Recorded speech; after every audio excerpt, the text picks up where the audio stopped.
Hello dear students, मैं हूँ शलाका देश पांडे और मेरे इस यूट्यूब चैनल में आप सभी का स्वागत है। तो आज हम 10th क्लास का चैप्टर लेंसेस में से टॉपिक लेने वाले हैं minimum distance of distinct vision and myopia. Alright, तो ये दोनों टॉपिक्स हम कवर करने वाले हैं। तो आप डायग्राम देख सकते हैं बोर्ड पे। टोटल 3 डायग्राम्स है।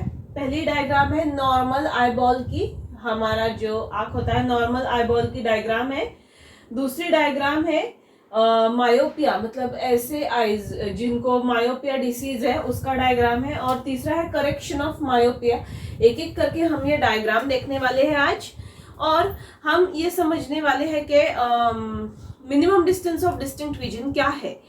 तो देखो, जब भी हम कोई ऑब्जेक्ट, सपोज ये ऑब्जेक्ट है, जब भी हम कोई ऑब्जेक्ट देखते हैं, ओके, तो अगर वो हमको क्लियर दिखाई देता है, मतलब शॉर्टेस्ट डिस्टेंस है, मतलब उस ऑब्जेक्ट का डिस्टेंस हमारे आई के डिस्टेंस से शॉर्ट है और हमको वो ऑब्जेक्ट क्लियरली दिखाई देता है और हमारी आंखों पर स्ट्रेस नहीं आ रहा उसे देखते समय, तो हम उसे क्या बोलते हैं? Minimum distance of distinct vision. मतलब क्या? The shortest distance from the human I from which object can be seen clearly is a minimum distance of distinct vision। मतलब हमारा जो नॉर्मल ह्यूमन आई है उसका minimum distance of distinct vision होता है 25 centimetre. यानी अगर ये ऑब्जेक्ट मैंने 25 सेंटीमीटर के यहाँ पे रखा तो मैं उसे क्लियरली देख सकती हूँ, ठीक है, और मेरे आईज पर कोई स्ट्रेस आ नहीं रहा है, ओके। लेकिन अगर मैं उस ऑब्जेक्ट को धीरे धीरे पास ला रही हूँ आइस के, तो एक पॉइंट ऐसा आएगा कि मुझे ब्लर्ड दिखाई देगा, ओके। क्यों दिखाई देगा ऐसा? देखो, हमारी जो आइलेंस होती है, हमारे आंखों के अंदर जो आइलेंस होती है, नेचुरल आइलेंस, तो उसका फोकल लेंथ कम ज्यादा एडजस्टेबल है, उसकी फोकल लेंथ एडजस्ट होती है, ओके। हमने पढ़ा है पिछले लेक्चर में, उसकी फोकल लेंथ एडजस्ट हो सकती है। तो एक इवन इफ ऐसा है, एक लिमिट के अंदर ही वो एडजस्ट होती है। मतलब अगर एक पॉइंट से ज्यादा हम उसे और मतलब फोकल लेंथ को कम करने की कोशिश करेंगे तो कम नहीं होती। एक पर्टिकुलर लिमिट तक ही फोकल लेंथ कम हो सकती है या ज्यादा हो सकती है। उस लिमिट को हम क्रॉस नहीं कर सकते, और अगर क्रॉस करते हैं तो हमें ब्लर दिखाई देता है। तो जो हमारी आइलेंस होती है उसका फोकल लेंथ कम भी हो सकता है, ज्यादा भी हो सकता है, और उस पर एक लिमिट होता है, ठीक है ना। तो जैसे कि मैं कह रही थी, अगर ये ऑब्जेक्ट मैं बहुत आंखों के सामने लेकर आती हूँ तो मेरी आंखों पे स्ट्रेस आ जाता है और मुझे ऑब्जेक्ट भी ब्लर्ड दिखाई देता है। क्यों? क्योंकि हमारे आई के अंदर की जो लेंस होती है वो फोकल लेंथ हम और कम नहीं कर पाते, ओके फाइन। इसलिए अभी हमने minimum distance of distinct vision तो देखा, ऑलराइट, फोकल लेंथ के बारे में भी पढ़ा। अभी आप देख सकते हैं हमको कुछ लोगों को मतलब विजन से रिलेटेड डिसीजेस होते हैं। मतलब हम कुछ लोग क्लियरली देख नहीं पाते, मतलब जो चीजें पास में हैं, जो ऑब्जेक्ट्स नियर है वो देख पाते हैं, लेकिन जो ऑब्जेक्ट्स बहुत दूर है वो देख नहीं पाते। फॉर एग्जाम्पल, अब एक झाड़ है, वो मेरे पास में ही है, कुछ मतलब मैं थोड़ा सा चल के जाऊंगी, मेरे पास में एक झाड़ है तो मैं उसे वो देख सकती हूँ।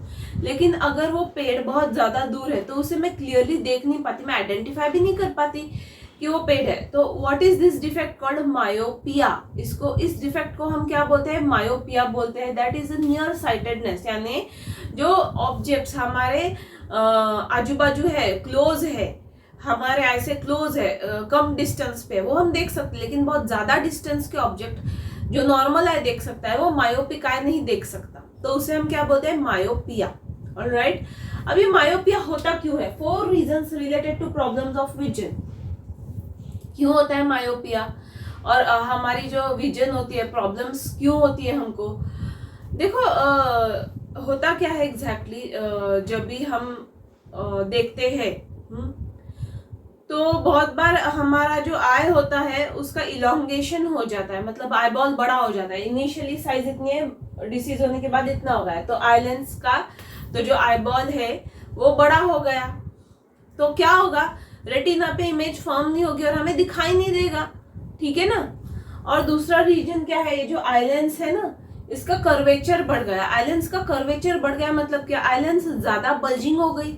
मतलब इनिशियली आई लेंस कुछ ऐसी थी कर्वेचर बढ़ने के बाद आई लेंस कुछ ऐसी हो गई, this was before b after a.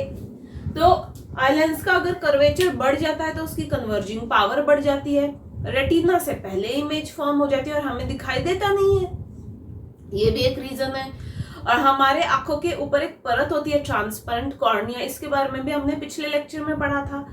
तो कॉर्निया का कर्वेचर भी बढ़ जाता है, बल्जिंग हो जाता है कॉर्निया, उसकी वजह से भी हम ठीक से देख नहीं पाते।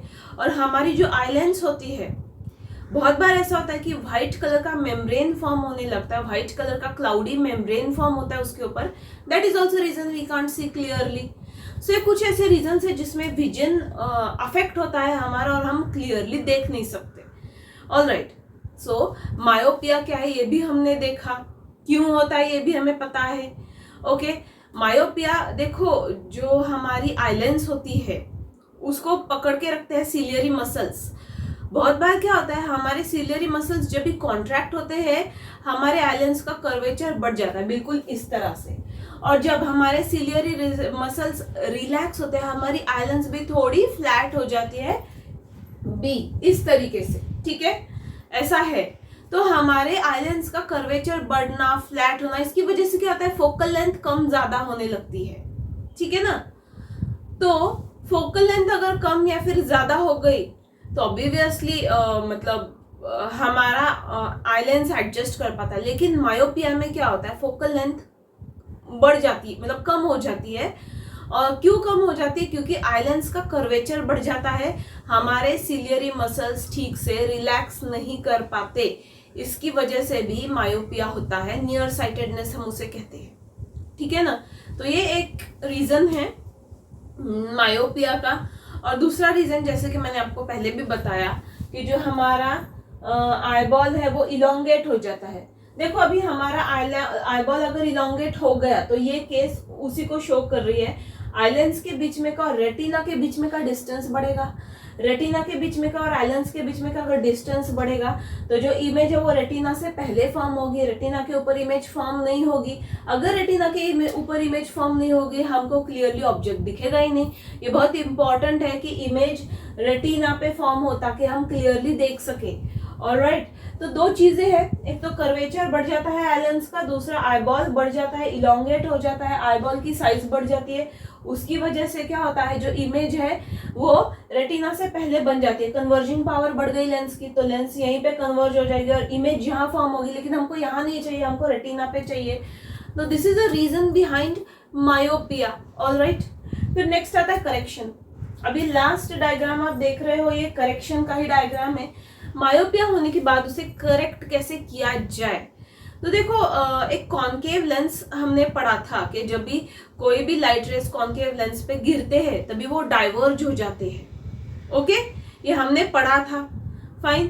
तो ये प्रॉपर्टी जो है कॉन्केव लेंस की वो हम मायोपिया को करेक्ट करने के लिए यूज करेंगे। कैसे करेंगे, आप थर्ड डायग्राम देख लो, ये आईबॉल है, उसके आगे कॉन्केव लेंस रख दी है, ठीक है।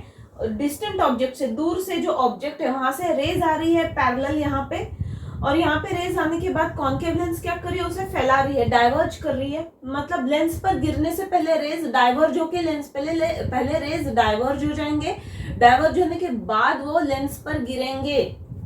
ओके, फिर लेंस पे गिरने के बाद जब भी कॉन्वर्ज हो जाएंगे तभी बिल्कुल रेटिना पर इमेज फॉर्म होगी और हमारा जो डिफेक्ट है मायोपिया वो करेक्ट हो जाएगा। आप देख सकते हैं काफी लोग स्पेक्ट्स पहनते हैं, उनको दूर का दिखाई नहीं देता, why, because of the myopia और नियर साइटेडनेस। तो यही मैकेनिज्म है उसमें कि हम अगर कॉन्केव लेंस का यूज करें, स्पेक्ट्स का यूज करें, तो जो रेज है दूर से ऑब्जेक्ट, दूर ऑब्जेक्ट्स है वहां से जो रेज आती है वो डाइवर्ज होके आई लेंस पर गिरती है और बराबर रेटिना पर इमेज फॉर्म होता है। आप अभी जब भी आई चेकिंग के लिए डॉक्टर के पास जाते हो तो आपका नंबर एस्टिमेट किया जाता है। कैसे करते हैं डॉक्टर, अलग अलग टाइप के लेंसेज बिठा के देखते हैं दोनों आंखों के यहाँ, ठीक है।